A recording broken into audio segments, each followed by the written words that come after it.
One of the great ironies of getting faster at running long distances is that you need to run slow most of the time. Running at a conversational pace is the ideal way to become an endurance machine. The vast majority of your running, or around 80% of your weekly mileage, should be spent purposefully jogging. Yep, it's boring, but it's true. Consistent, easy running is most of what it takes to get really good at running overall. But if you truly want to get to the next level with your running, just jogging all the time isn't going to cut it. You've got to add the right dose of speed and learn to master interval training. Welcome to The Planted Runner. I'm Coach Claire Bartholic, and my mission is to help you improve your running, your mindset, and your life with science-backed training and plant-based nutrition. Today, you'll learn how to get started with speed work, where people often make speed training mistakes, and I'll share my 6 best tips to make your interval training more successful and less stressful. Before we get into it, a quick reminder that early bird pricing for my Asheville running retreat is about to end. If you've been on the fence about signing up for this amazing 4-day experience, now's the time to take action. Here are the details. September 14th through 17th, 2023, we'll stay in luxury cabins right on the French Broad River where we can run right out the door. You'll get run coaching, strength training classes, guest lectures, and more. And of course, it will feature amazing plant-based food and a little nightlife as well. I've led many of these retreats over the years, and I'm so excited to be hosting this one in my backyard. Early bird pricing is only until March 1st, 2023, so sign up today at theplantedrunner.com/retreat. Whether you are brand new to speed work or you've been zooming around the track for years, there's a few fundamentals that are important to learn or maybe relearn. Where I start with every athlete every single week is strides. Strides are 20 to 30 seconds of fast, but not all out running at the end of an easy run. 4 or 5 strides with a full 2-minute standing rest in between each one are an amazingly powerful tool for every runner. I've done complete episodes all about strides before, and I describe them in more detail in my book if you want to learn more about them. In fact, I cover all kinds of ways to incorporate speed into your schedule in the book, from tempos to fartleks to hill repeats and more. But right now, I'd like to get into what most people think of when we talk about speed work, and that's interval training. Interval training is where you alternate short periods of high-intensity effort with less intense recovery periods. In other words, you break up bits of hard, fast running with slow running. This allows you to spend more time running at high speed because you get enough time to recover so you can do it again.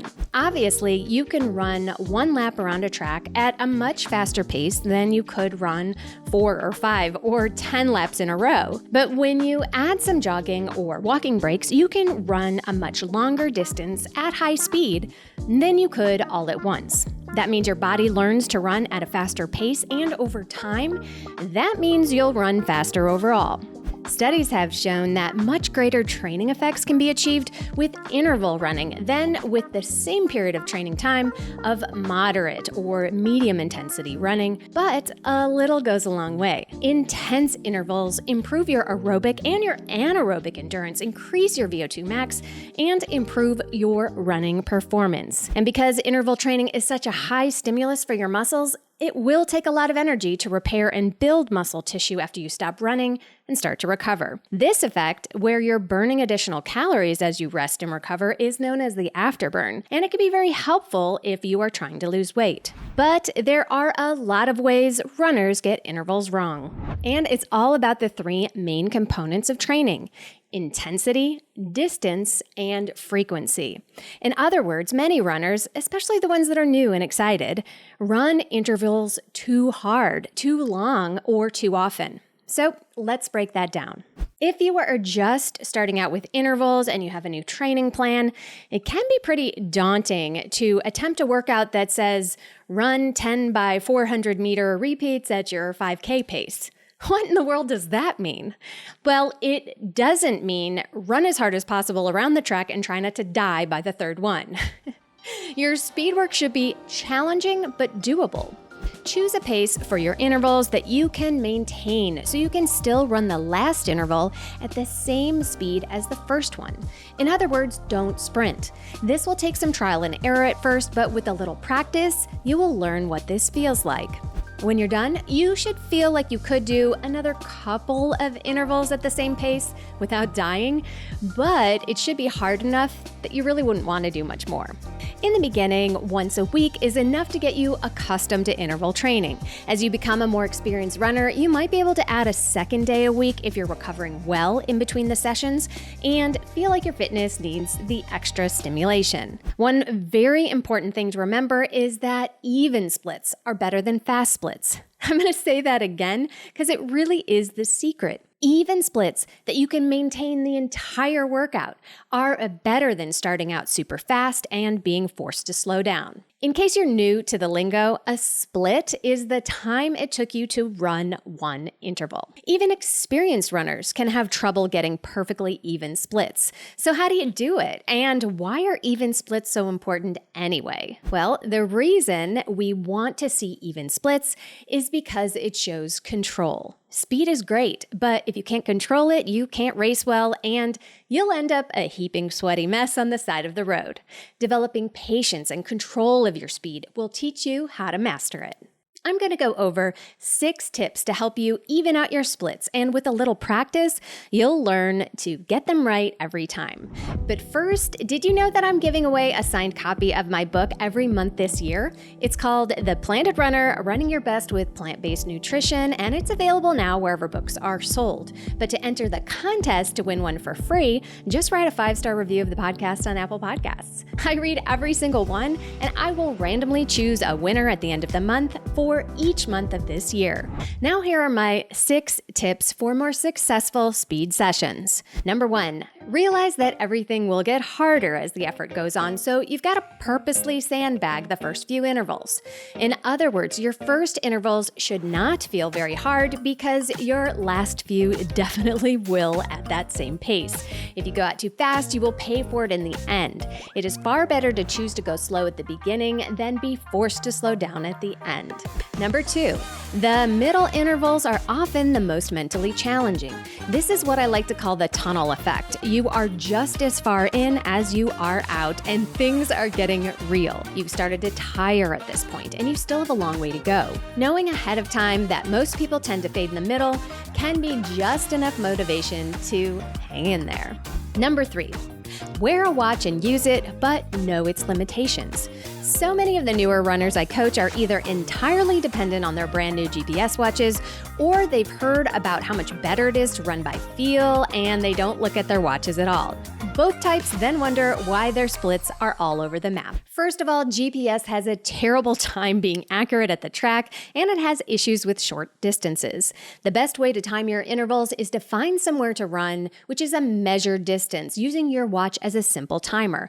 A track is best, of course, but any flat route that you know the distance of works great too. Learn how to use your lap button, which is typically the back button on Garmin watches, and click it before and after each interval. Since you're going to use the time elapsed instead of GPS pace, you'll need to figure out what you need to hit in time rather than pace. For example, if you're trying to run your 400s in 8 minutes per mile pace, that works out to be just under 2 minutes per lap.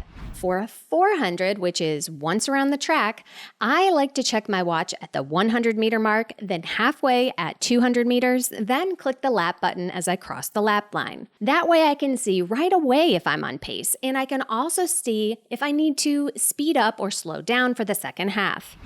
Another way to look at it is that each interval is just like a whole session in miniature. The first 100 should feel relatively easy, the effort builds in the middle, and the last 100 is high effort, but the end is in sight. Number 4. As you run each interval, notice all the little details. Feel the wind on your face. Notice your breathing patterns. Feel how high your heel comes up behind you. Think about how you're moving your arms to reach a certain speed. Everyone runs a little differently, and learning what your body does at different speeds will teach you what your pace is if you practice it often enough. Number 5, find a rhythm. As you learn to notice your breathing patterns, you can also begin to find your rhythm at different paces. Some people actually count in their head their steps or their breathing patterns, or both. If you learn the rhythm of your stride, each step will have the same length and frequency as the last. This is how experienced runners hit their splits on the nose over and over again. Again, it's only possible to do this if your pace is such that your effort feels relatively easy from the beginning. If you're dying after the first interval, you will not be able to hold that intensity the entire workout, so be sure to allow the effort to build up. Number 6, find a group.